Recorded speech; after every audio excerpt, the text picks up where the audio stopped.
Hello, welcome friends. This is the Red Risk channel. I'm Marwan.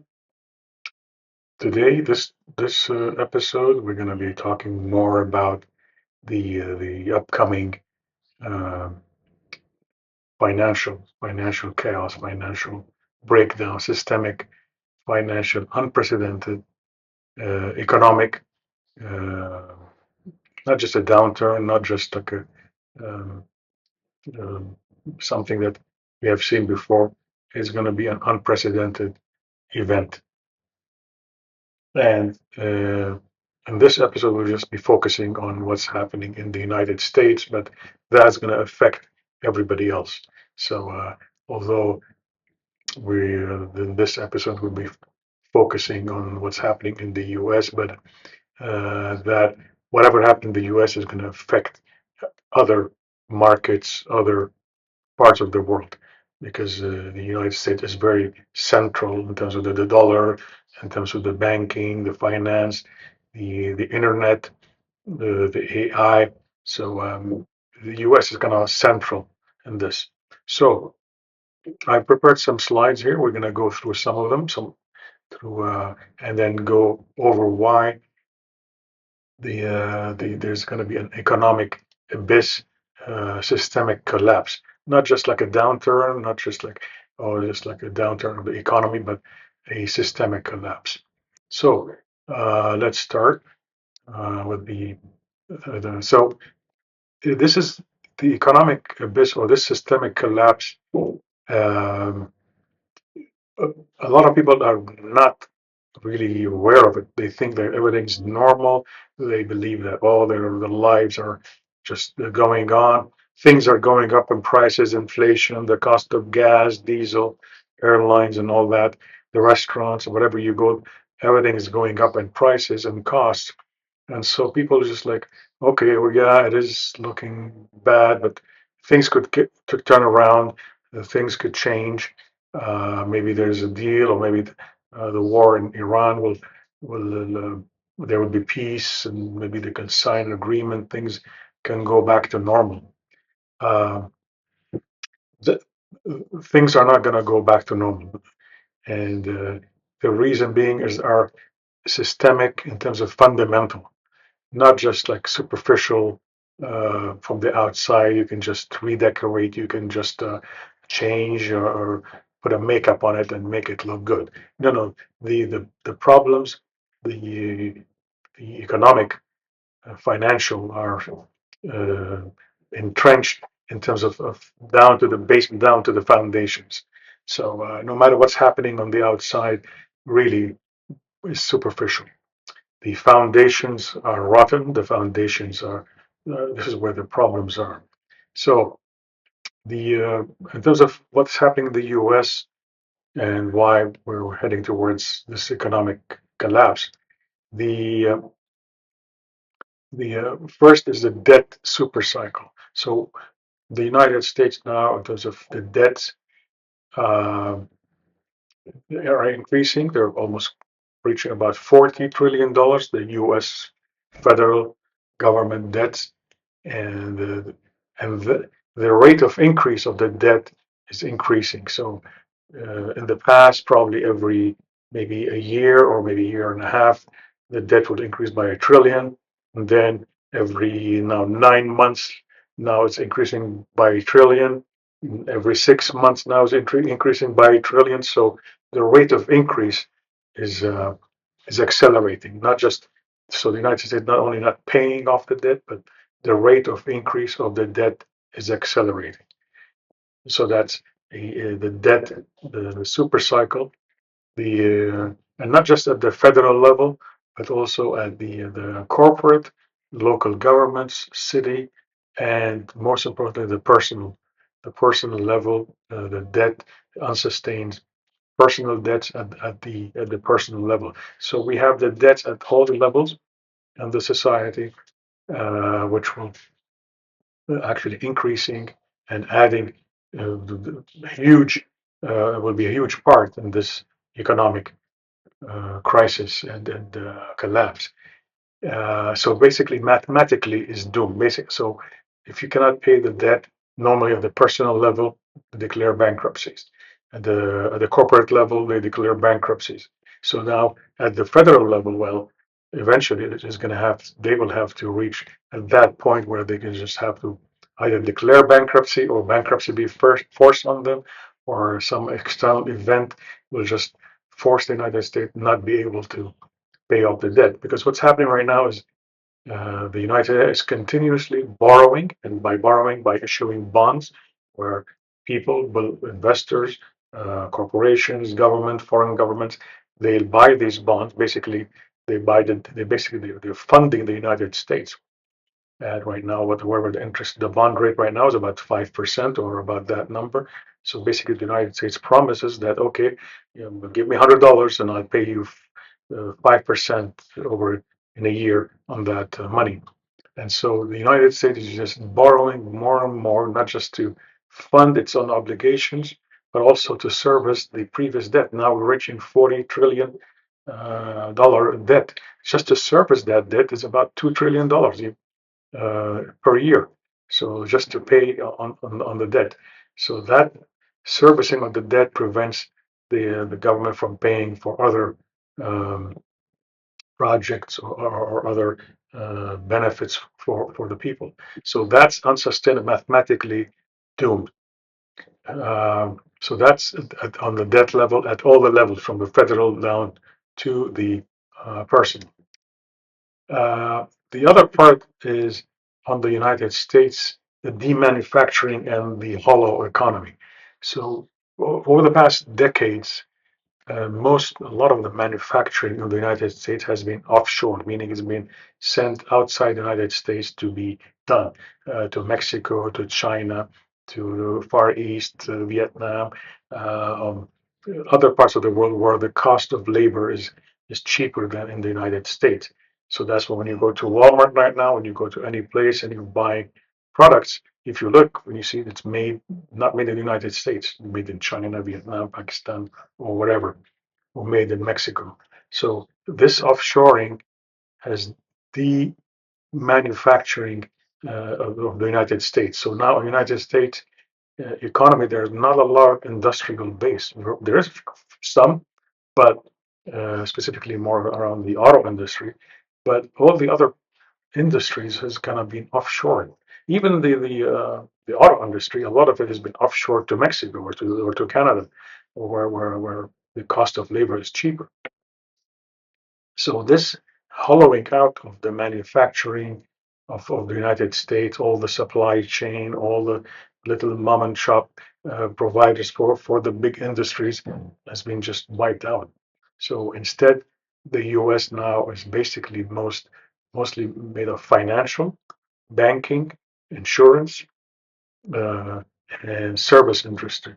And also the medical or those of care, healthcare. So these are basically the three driving engines, and also tourism, so service industry.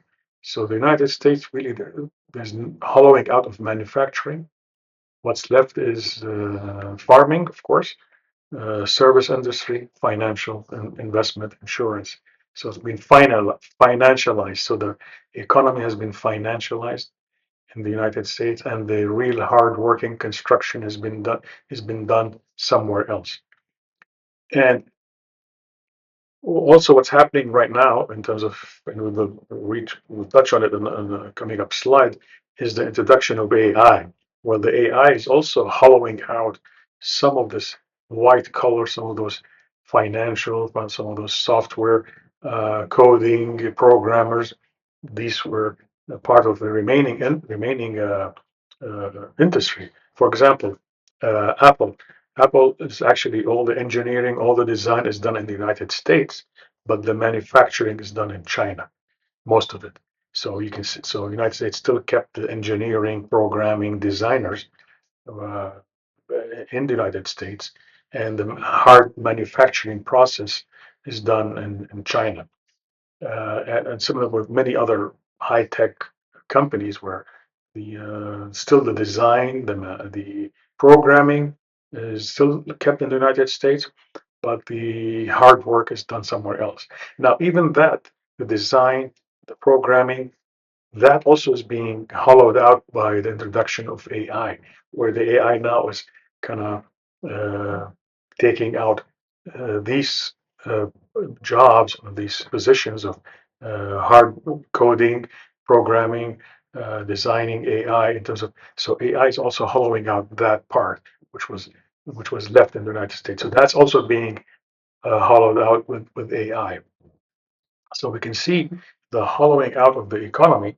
So what's left is service, restaurants, tourism, financial, in terms of even the investments now is a lot of it is being AI driven. So that's going to also affect those people who work in investments and insurance and finance, banking. So AI also reaching out and erasing those positions. So what's left? So that's the hollowing out of the economy. And so that is not easy in terms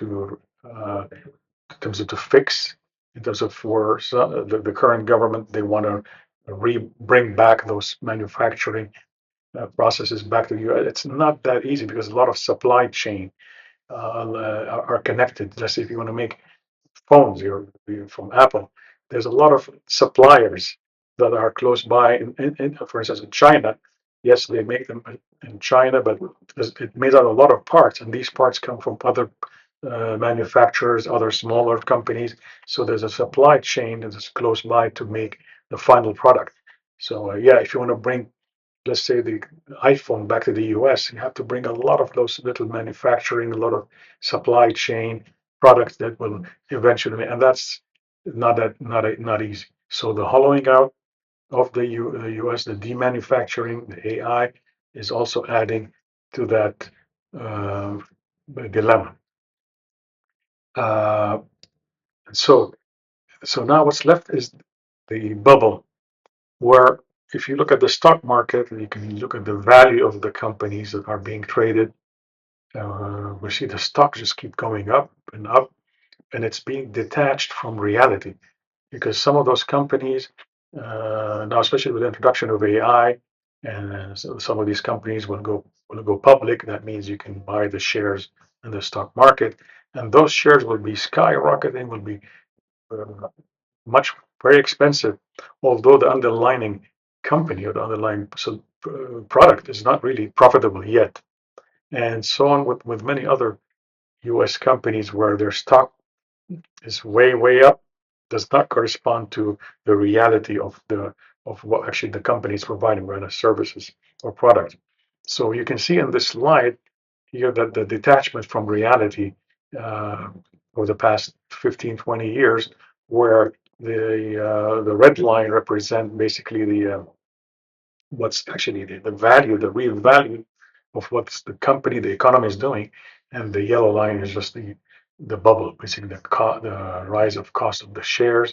If you look at the valuation of most of the most big tech companies, um, like Google, Apple, Microsoft, Meta, Nvidia, Tesla, all of these are, if the share prices are just detached from reality. That's what they call a bubble. So basically, it's the price does not represent the actual value of the company. If you went back, say 30, 40 years ago, there is really a formula like what they call price earning ratio in terms of what the price of the share compared to the earning of the company. There was some kind of more reality based on. So when you bought a share of a stock, actually it is more or less tied to the reality of the company. The company was profitable, their earnings, so the share price corresponded to that.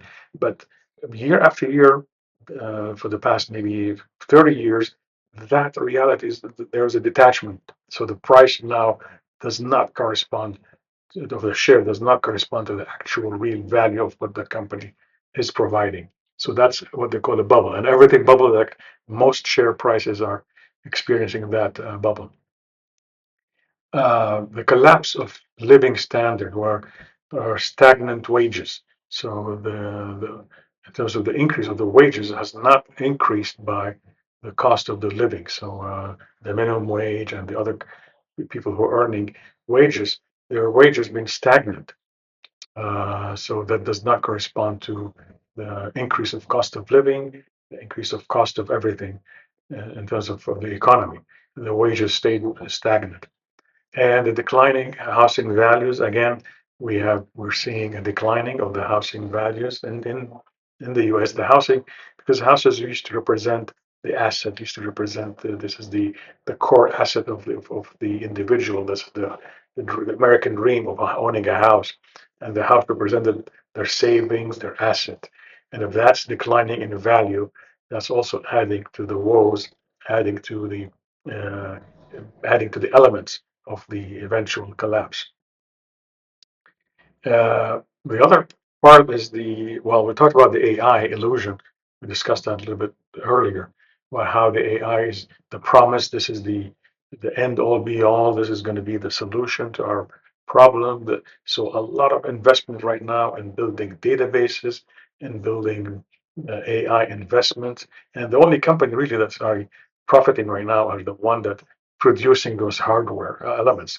So if you want to build a data center, you need construction, you need electricity, you need plumbing, and then you need the actual physical computers, which will have be installed in these data centers. So the companies who are selling these systems, selling the computer system, the compute systems, the those for AI, the chip makers like NVIDIA, the networking company like Cisco, because you have to network all these devices together, the internet internet providers. So these are the companies that are right now making money, but not the AI, the solution that's supposed to be running on these. So basically, if you want to compare this to the old age, the golden rush, well, the only people who made money were the company that were selling shovels, selling gold digging equipment, but not the actual gold diggers who went out and trying to find gold. So this is very similar right now in that the company that's selling the hardware, actually that term hardware is very reminiscent of the old days when we went to the hardware store to buy the shovels, to buy the digging equipment. We have to go to the hardware store. Right now, people are going to those hardware providers. Those are like NVIDIA, those compute systems, server racks, networking equipment, cables, fiber optics. So these are the hardware, and these are the companies that are actually right now making money. But the AI, which is supposed to be driving this, is still not profitable yet. So that's like the AI illusion. And the other big part of the US is the military.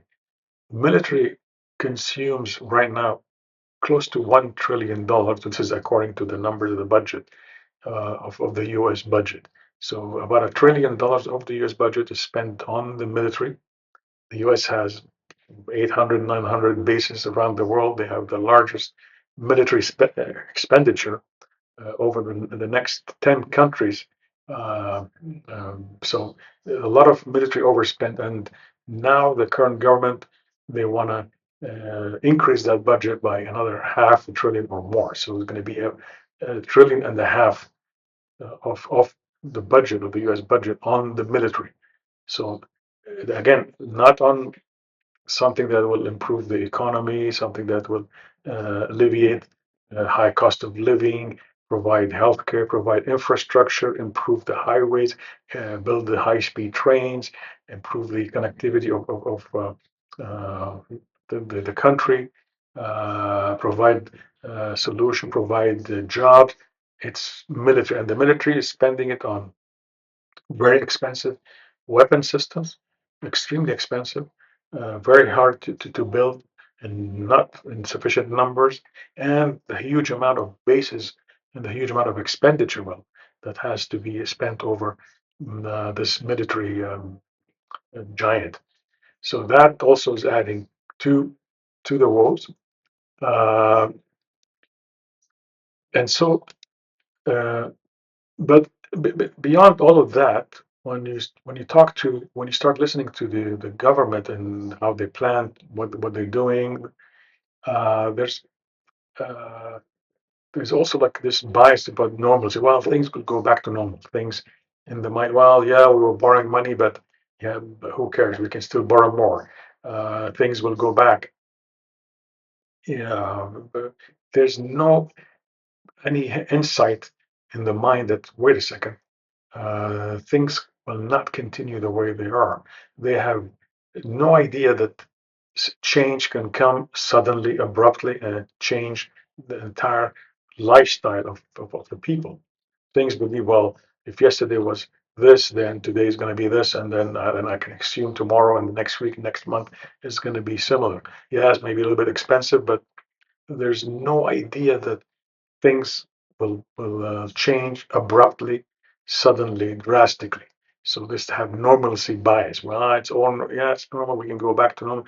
We can go back make money. Well, if the cost of diesel went up, if they made peace, we can go back. That mentality is actually affecting the people, affecting that. Well, they're unable to see the change that's coming. The other part is ignorance of rivals, and that also, we listen to the U.S. government officials, they're still in ignorance in terms of, well, yeah, who cares? Yeah, China, we can control. Russia's right. Yeah, we can subdue that. India, Iran, we can control this. We can subdue that. We can force our opinion. They can bend to our will. We can put tariffs. So there's ignorance in terms of the world is changing. Rivals, according to the US, well, China is a rival, Russia is a rival. That again, the term a rival is it's like a mental block, because, oh, if I see China as a rival, then I can only do certain things, and all I have to confront them, I have to control. So there is an ignorance in terms of uh, about what's happening in the world in terms of the rivals, the rising economy, the China, Russia, India, the Southeast Asia, Latin America, Brazil. So the world is not the same as it was, say, 20, 30, 40, 50 years ago. Huge changes is happening. And so if we're not able to see that change, we are ignorant of that, that also will make the people, the decision makers, not able to make good decisions. So there's zero long-term vision. Even if you listen to U.S. government officials, there's no long-term vision. There's no in terms of strategy, long-term strategy. It's only the short-term. Well, we got a little problem. Well, we can do this to fix that. It's only short-term solution, but the problem is systemic and long-term. So you need a long-term vision, long-term implementation. You cannot make for instance, economic change in a few months. It's a long term. That's why other countries like China implement 5-year plan, 10-year plan, 15 years plan, because things takes time to develop and change. While the U.S. is very focused on short term election cycles, quarterly profits of the corporation. There's a very, I would say, zero long-term vision. There is no wisdom. There's no depth. Very shallowness. And add to that, self-aggrandizement, egoism. We are the best. We are the greatest. So all of that is adding to the boil, adding to this mixture of adding to the recipe, to the what's going to happen, what's coming down the line. And so this is the failure of the leadership, excessive hubris, I would say hubris and self-aggrandizement among the elite, blinding them to the rot beneath the floorboards. They celebrate wealth while foundations crumble. So exactly, the foundations are crumbling. Well, but if the stock market, oh, it reached 50,000, the Dow Jones, oh, they're celebrating, but the core, the foundations are rotting. And nobody's really paying attention to that. We are the best, we are the greatest, and that's really does not make people to, like, especially at the top, and even the average people. This is why these videos, I'm making these videos to help people to, hey, wake up. Things are not gonna go back the way they are. Things are gonna get we're more and more chaos, because there are no long-term vision. There is no wisdom. There is no depth. You don't hear from officials like something like sound or reasonableness. It's all self-aggrandizement. We're the best. We can do this. We can do that. We're the powerful. that doesn't provide solutions, that doesn't provide long-term vision, instead of hubris, and that eventually is going to end up to really a bad result. Uh, Misallocation of capital. This chart, look at this, about 40% debt servicing and speculation. So about 40% of the capital in the US is for debt servicing. As we said, the $40 trillion has to be served. Speculation in the market, buying options, futures, derivatives. All of that is being spent on financial speculation and debt servicing. 35% on military spending, military defense overspend. 35% on overspending on the military. Uh, Entitlements and bureaucracy, 15%, and productive infrastructure, that black part, is 10%. This is where, if you want to improve the economy, that's where most of the capital has to be put in productive infrastructure, productive reshoring of the companies, reestablishing the supply chains, encouraging mom and pop shops to reestablish production, producing, manufacturing, helping out building infrastructure, modernizing the transportation systems, the airports, high-speed trains. The United States doesn't have any really meaningful high-speed trains connect the states. Road conditions, help the states, help build in terms of the healthcare, help the population that will provide the economy. So instead, it's really very lopsided, as you can see from that chart. So all that catalyst is the de-dollarization, as the world is being now moving away slowly from the dollars, as the rise of China, Russia, India. A lot of companies are a lot of countries are now moving away from the dollar. The dollar used to be the central power of the U.S. driving economy. So as the de-dollarization continue, we're going to see uh, that also affecting the commercial real estate contagion. A lot of commercial buildings are now sitting empty. A lot of in terms of commercial sites, the bursting of the AI bubble, the and the Federal Reserve becoming trapped just to print money. So basically, you have to print more and more money to in terms of uh, the continue sustaining the economy. And so all of that inevitable correction. The math cannot be manipulated forever. You cannot keep controlling the market. The shock would be total. Unprecedented economic ramifications, chaos ahead. So this video is trying to show some of these why of what's the economy. Although, as I mentioned, these kind of like physical or can see like tangible evidence of why we're heading towards catastrophic economic collapse. But there's also a bigger, I would say, a higher level of reason of why we're heading towards this. Not just in terms of economic collapse, but there's a collapse, systemic collapse that will touch many other parts, which is at a higher level. It's more like a consciousness, more like a um, well, if you want to say word spiritual, but a consciousness decision that things cannot continue the way they are. So we have to change. And because of that, chaos, turmoil, change is inevitable. And so, yes, there are tangible reasons where we went some of them here on the slide, but there is a higher reason, a higher, I would say, in terms of effect, higher reason in terms of why the world is going through this uh, shattering, belief shattering, established systems. Yes, the economy, the political, geopolitical, cultural, and many others. And so the reason, so I'm making these videos is to help the, help you understand where we're heading. It's not to make you scared, not to make you fear and overreact. Instead, just to be aware, to be open, to see where things are heading, and then and the most important is to go back to yourself, go back to your consciousness, to your awareness. Yes, we are heading toward that, but does not mean that it's a dreadful, fearful way. It's a change for the better, because we cannot build something new, a new earth, a new world on this.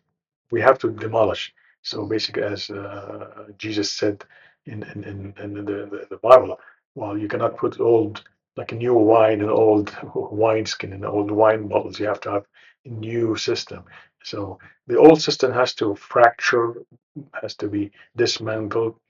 Yeah, it will be chaotic, but all this is because we're headed towards something new. And that is what we should be focusing, the new system, the new world, the new order, where it's going to be completely different than what we're accustomed to living today. No, we're not living day to day just to secure our livelihood, just to paycheck to paycheck, or living to pay our expenses, just to survive to the next day. We're not here to survive. We're here to live freely, powerfully, in a new world, in a new way of thinking, in a new way of living, completely, completely different or opposite of where we're heading, where we're living right now. So I hope you like this video. I'll be making more. If you have questions, I'll be more than happy to um, answer your questions. I'm also more than happy to schedule, if you want, some one-on-one free, where we can discuss these things and how you can prepare of what's happening and what's coming. So all the best for now, and don't be afraid. We'll see you in the next video. Thank you.